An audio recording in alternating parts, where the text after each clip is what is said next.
contribution.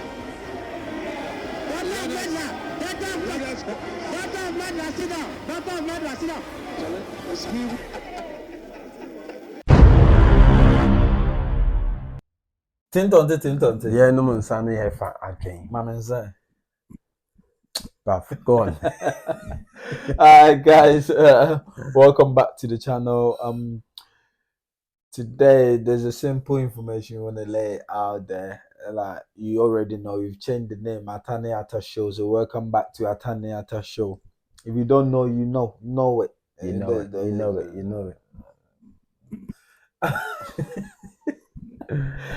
So today, before we go to the topic of the day, order of the day, like I said, I want to be a parliamentarian one day, whether I want to be an MPO. So these days, I'm trying to speak the way they speak. Yeah?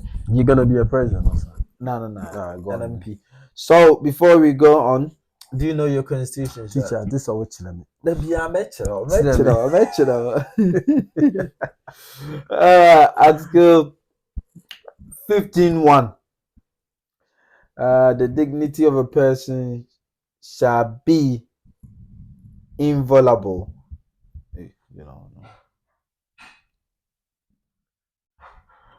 Article 15:2. No person shall, whether or not he is arrested, restricted, or detained, be subjected to a torture or a cruel, inhumane or degrading treatment or punishment. Do you remember that day? Nah, hold on, mate. Like, that is in the constitution. It's how much I convey. Send the police will treat any money papers about it. This is not even just up to police, even the public. You're not meant to, if you detain. No, but I get the public because like frustration and things like that. But the police, they know this constitution. No, they don't. Hey, bro, I can testify right before we went to the police station. Bro, the slaps. Brother, remember the guys give you or not? Yeah, the case but anyways, that's just by and by. So please, we know the job is hard, and some of them is frustration. They don't get paid. They go out there. Boom. We ask that if you arrest, detain someone, you treat them, because you never and know. Be safe, please, guys. You never know. They might not be guilty of whatever. I mean, police people treat people like they are kids. You know what I'm trying to say? That frustration you get. But let's go on to the topic. So today, the topic is very simple.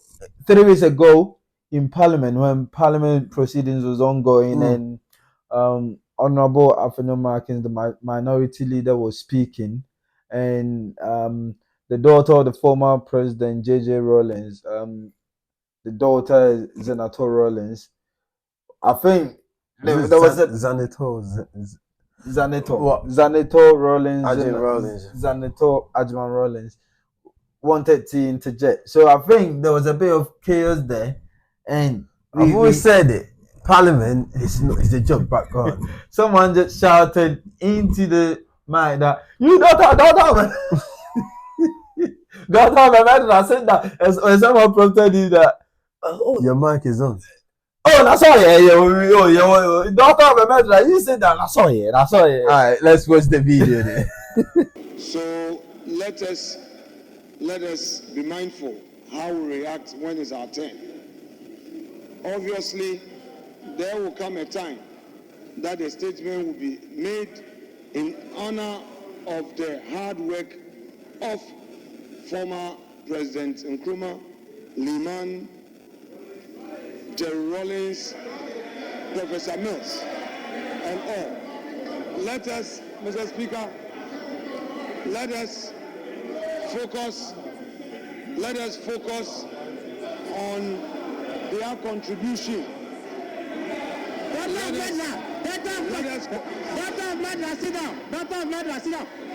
It's me. That's evidence.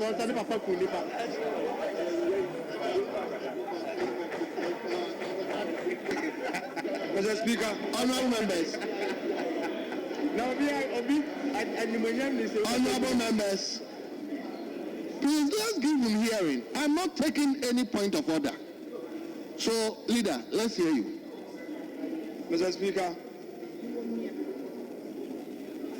obviously, in such commemorative statements, our focus should be on the contributions made by these national heroes, rather than using it as an opportunity to debate.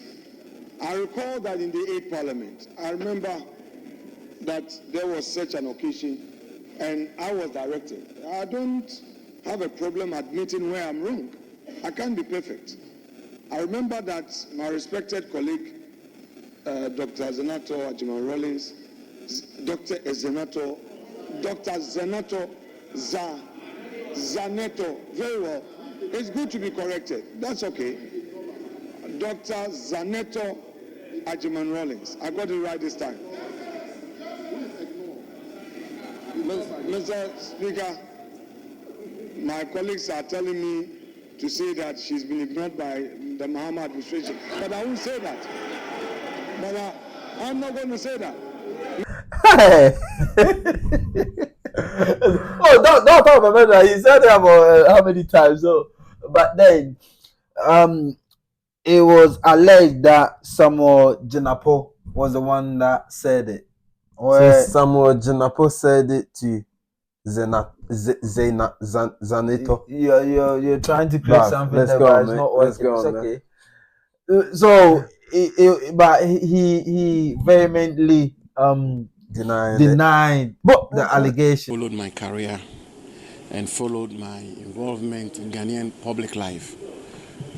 Will in all modesty attest to the fact that I don't speak in that nature. I don't speak in that manner. The words which are being falsely attributed to me are not words that I will ever use. That's not the way I speak. Secondly, I didn't even know that such words had been uttered. I found that this morning when this trending video was brought to my attention. And what I can say to that is that it's totally false. It cannot be correct. I mean, anybody who's followed my life and career will come to the conclusion that Abu Jinapo will not speak that way. I don't even speak across the aisle when I'm in Parliament. If I have anything to say, I make the effort to catch the speaker's attention, and I say it publicly. So it is totally false. I have huge respect for President Rawlings. Anybody who knows me very well knows that when he was alive, he took a lot of interest in me, and I visited him multiple times. No, come on, Mike. So they couldn't hear the voice. Are you trying to tell me that you can't hear it? They heard it, you can't recognize people's voice. It's through the microphone. So come on, bro. Come on, bro. So what now? So now today, in Parliament proceedings, the Speaker, Honorable Arben Babin, said they are still looking for the culprit. They are still looking for the culprit. And he's asking for the person to come out. Yeah. Listen, if this is happening in our Parliament, where people are meant to, 1, follow the law, 2, tell the truth, and because they are all sworn in on the Bible that they are going to tell the truth. And they can't even fetch out someone that made a defamatory comment about someone's dad. They can't. Not someone's dad. The ex-president of the country, the founder of the NDC. You know what I'm trying to say? This guy has been the longest serving leader of Ghana ever. And we can't find that person out. That means that these guys, let's listen to what the Speaker said about the punishment the person is going to get. And my deepest apologies to Honorable Dr. Zaneto Rollins, Member of Parliament for Klote Kole, Her Excellency Nana Kunedu Rollins, the former First Lady of Ghana and widow of our late illustrious President, the family, the chiefs, and all the good people of Anglo Duko and Anglo land. No one serving their country should have to endure such indignity. Consequently, a formal investigation has been initiated to determine the identity of the member who made the comment. Subsequent to which, in line with Standing Orders 218 and 219, the Committee of Privileges and Immunities and Ethics and Standards shall be called upon to consider the referral and report to the House. The spirit of honor, accountability, and decorum, I advise the member responsible for the remark to, within a week, choose the path of honesty, mea culpa, and opt for a plea bargain.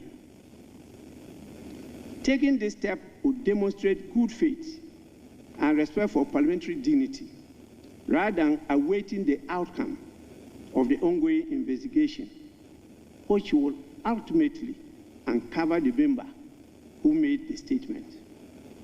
I take a very serious view of the matter, and failure to take advantage of this window of opportunity will lead to dire consequences if finally unraveled. So do you think this person should be punished when they find the person? Yeah, I think so because code of conduct, rules and regulations, what you can say, what you can, as much as there's freedom of speech, I think the parliament has, you can't just go to the parliament and start swearing. I understand, but don't you think it's up to the daughter to sue the person? They can take it on. Defamation. The punishment is different.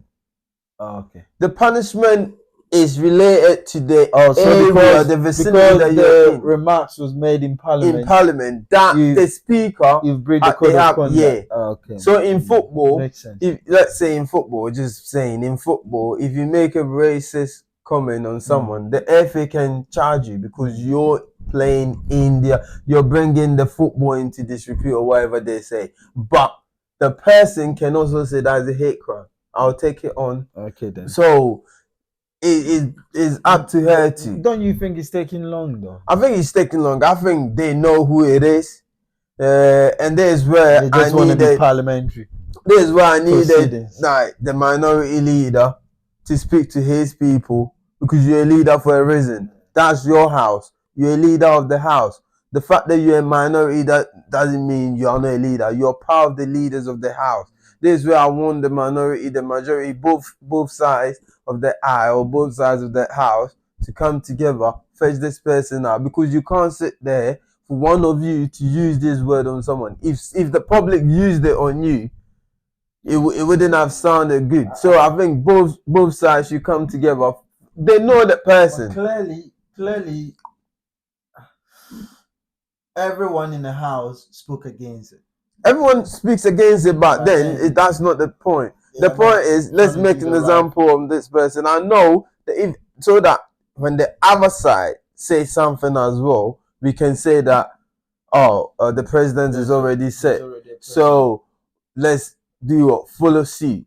But if this happens and next time someone says something, they're gonna say, oh, someone on your side says something. You get what I'm trying to say? And this is what whataboutism that is always gonna continue. You get what I'm trying to say? So this person come out, let's fetch them out. But let us know in the comment section, who do you think said it? Who do you think said it? If you know, let us know in the comments.